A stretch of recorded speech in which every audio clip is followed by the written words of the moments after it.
If you don't realize how complex reality is, you are ignorant.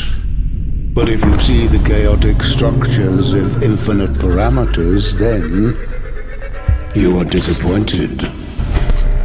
Because reality does not offer conclusions. Because life without conclusions is impossible. So you conclude, and you ignore, and you live. And everything you realize is merely the way of your unhappiness. But who cares anyway?